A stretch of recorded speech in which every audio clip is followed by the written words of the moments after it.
Hey guys, thanks for joining me for another bike parts video. In today's video, I wanted to quickly talk about the Feuling vented dipstick.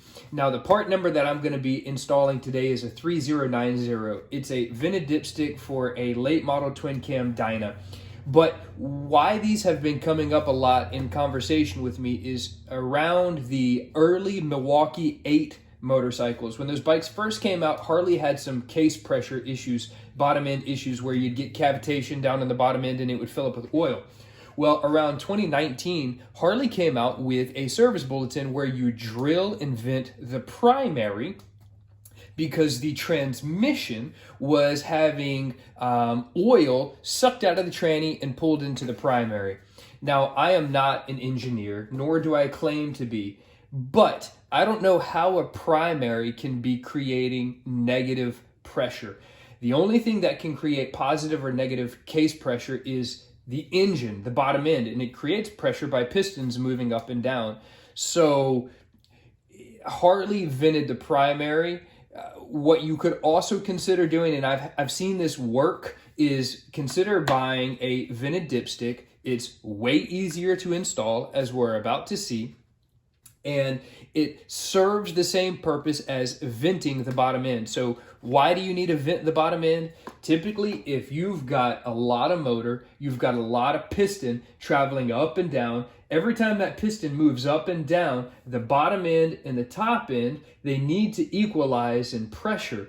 And if they don't do a good job equalizing in pressure for whatever reason, then the bottom end or the top end can create either positive or negative pressure, and that's going to do weird things to the motor. So that pressure needs to normalize out to the atmosphere or relative to one another. And so if it gets negative pressure down here, it's going to want to suck oil from an air from anywhere that it can get it. So anyways, this dipstick is going to go a long way. So that's kind of the logic behind a vented dipstick. It's to take the case pressure and atmospherically allow it to become an equilibrium, a neutral.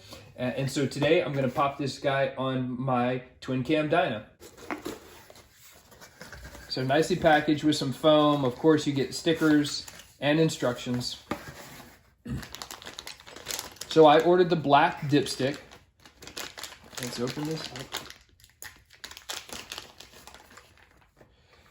Really nice little piece, all well machined. This top screws off because it is serviceable.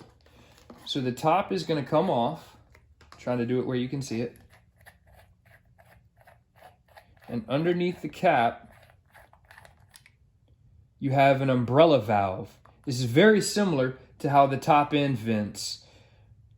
You've got an umbrella valve that's just going to breathe one way, holes drilled, and then a little mesh breather element that should catch any oil and only let the air escape. And then you get a little, see if you can try to see that, little tiny set screw right there. And you also get some tools, you get a little bit of Loctite, and this is gonna vent one of two ways. So it will vent, and this is how I'm gonna do it. I'm gonna vent it directly to the atmosphere via a little tiny mesh. Oop, there's the set screw, so you gotta be careful. Don't drop stuff. So, maybe you can see that. You get one little set screw as just a spare. Don't drop that. You get one little vent that allows you to vent right at the dipstick. This is the one that I'm gonna run in the beginning.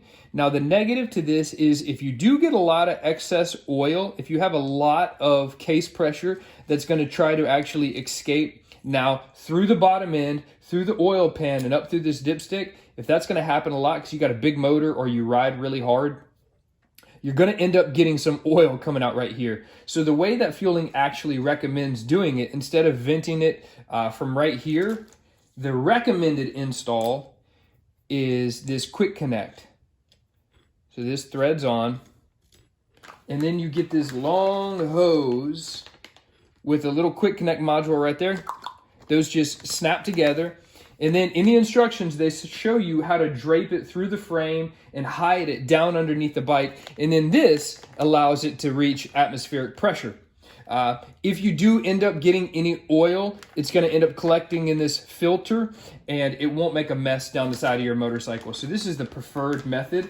I'm hoping that because I'm only running a standard compression 103, I'm not going to need to go that hard. However, if I do end up getting a bunch of oil condensating right here, forming right here and making a mess, then I can very easily thread this out, thread this in, and change it. Super simple. Okay, so let's put it on the bike. Get that tight. Thread this on. The machine quality is super nice. Put this back in here. Don't want to lose anything.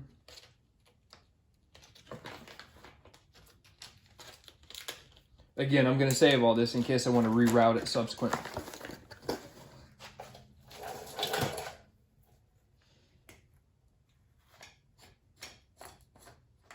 Old dipstick comes out.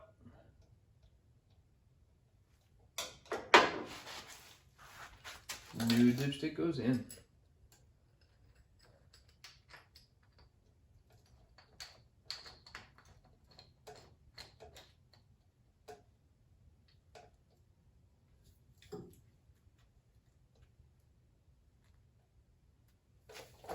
That's it.